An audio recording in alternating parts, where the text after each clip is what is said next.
외도자와 재혼한 지 3년 된 여자가 전 결혼 생활에서는 아이가 삶의 의미였다고 하는데, 그렇다면 현재는 삶의 의미가 현 남편인 건가요? 그리고 전 결혼 생활은 별것 아닌 것처럼 말하는 이유는 무엇인가요? 이렇게 말씀을 했습니다.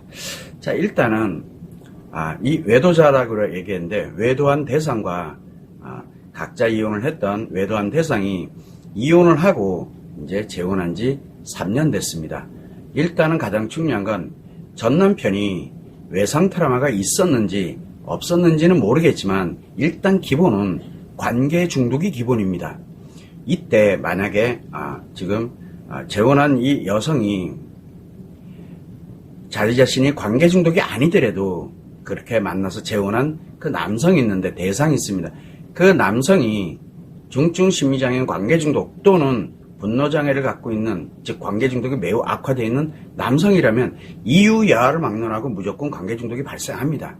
즉 한마디로 얘기하면 재혼한 지, 외도자와 재혼한 지 3년 된 여성이라고 이렇게 얘기했는데, 이미 3년 전에 관계 중독, 최하가 관계 중독입니다.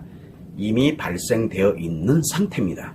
자, 그런 상태에서 전 결혼 생활에서 전에 내가 결혼하고 이렇게 살아올 때 아이가 삶의 의미였다라고 이렇게 이야기를 하는 거, 그거는 이혼, 그러니까 외도, 자기 자신이 관계 중독이 발생하기 전까지는 삶의 의미가 맞습니다. 관계 중독이 발생. 근데 관계 중독이 발생하고 난 이후부터는 삶의 의미가 아닙니다.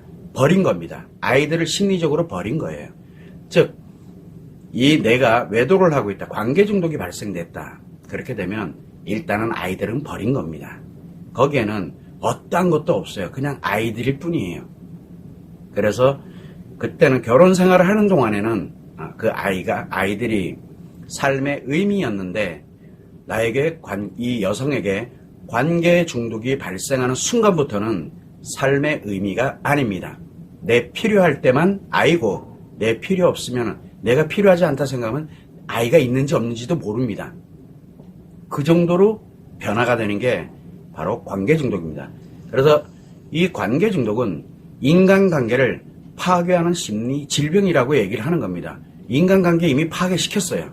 그래서 부모-자식 관계, 예전에 이 관계 중독이 발생하기 전에는 부모-자식 관계에서 삶의 의미였기 때문에 아이들에게 뭔가를 해주는 것이 가장 큰 행복이었고, 그리고 거기에서 내가 삶의 의미를 갖고 살아온 건 사실입니다. 그러나 관계 중독이 발생하게 되면 내 필요에 의해서 애들한테 주고, 내가 즐겁고 재밌으려고 주는 거고, 그러니까 완전 바뀌는 거예요. 그래서 아이들과의 관계를 파괴시켜버린 겁니다. 그래서 더 이상 삶의 의미가 아닙니다. 지금도 마찬가지입니다. 자, 그래서 예전에는 그런 형태로 지내왔는데, 지금 이제 재혼한 지 이제 3년 됐다. 그러면 관계 중독이 언제 발생한지는 모릅니다. 그러나 관계 중독이 발생된 이후부터는 아이들은 삶의 의미가 아니라 자기 필요할 때 이용하는 대상일 뿐입니다. 그렇게 전락한 거예요. 자, 그래서 이 결혼을 했어, 이제 재혼을 했어요. 관계 중독을 갖고 있는 상태에서, 물론 외상 트라우마를 갖고 관계 중독을 해서 외도를 했는지는 모릅니다. 그러나 일단 최하가 관계 중독인 상태에서 재혼을 했다라고 하게 되면 삶의 의미 개념이 없습니다. 재혼한 남편, 삶의 의미가 아닙니다. 관계 중독입니다. 관계 중독자들이에요.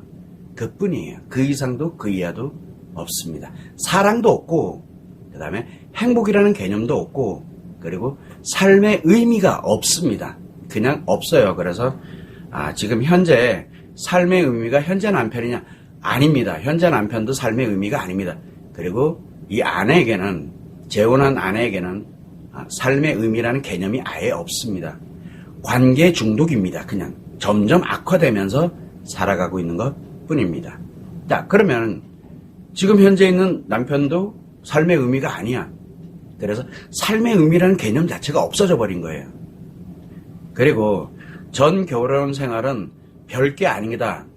전 결혼 생활이 별게 아니라 너무너무 힘들고 어렵고 그런 나름대로 삶을 살아갔을 수도 있고, 또 결혼 생활을 하다가 자기가 외도를, 즉 관계 중독이 발생을 해서 자기 인생을 파괴시키고 모든 인간관계를 자기 손으로 다 파괴시켜 놓은 거거든요. 파괴해 놓고 나니까 별게 없는 거예요. 즉 상처가 기억이 안 나는 거예요. 우리는 그거를 상처회리라고 합니다. 그래서 상처되는 거를 매우 싫어하면서 상처를 떠올리려고 하지 않습니다. 그래서 상처회리 현상이 발생이 돼 있다 보니까 전 결혼 생활에 대해서 내가 지금 필요하면은 가져다가 쓰면 되는 거고 한마디로 이용하는 거예요. 그래서 전 결혼 생활도 별게 없어요. 그만큼 무슨 생활이냐. 처음에 결혼을 하고 아이 낳고 결혼 생활을 해온 걸 싹 다 버린 거예요. 싹 버린 거예요. 그러니까 별게 없는 거예요. 버렸으니까. 이유는 간단해요. 그래서 전체적으로 이렇게 놓고 볼 때는 지금 중증 심리장애인 관계 중독이 악화돼 가고 있는 상태. 그래서 인간관계, 인간의 사랑, 행복, 삶의 의미와 가치추구 관련된 인간에 관련된 행복은 전혀 없는 상태다라고 생각을 하시면 돼요. 중증 심리장애인 관계 중독자일 뿐이에요. 그 이상 그 이하도 없습니다. 참 슬픈 얘기죠. 슬픈 얘기지만 현실이에요. 그래서 사람들은 외도를 하고 우리 앞으로 잘 살자 뭐 그래 재밌게 살면 돼요. 재밌게. 재미없으면 심각해집니다. 왜? 인생에 사랑, 행복이라는 개념이 사라졌기 때문에 그렇습니다. 그래서 인간다움에 관련되어 있는 거는 모든 거를 다 머릿속에서 지워버립니다. 그래서 관계 중독이 무서운 거예요. 그래서 관계 중독이 발생된 상태로 악화되면서 살아가고 그래서 불행한 인생은 떠나가지고 최악의 인생 또는 파멸의 인생을 살아가고 있는 것 뿐입니다. 지금 그 상태라고 생각을 하시면 될 것 같습니다.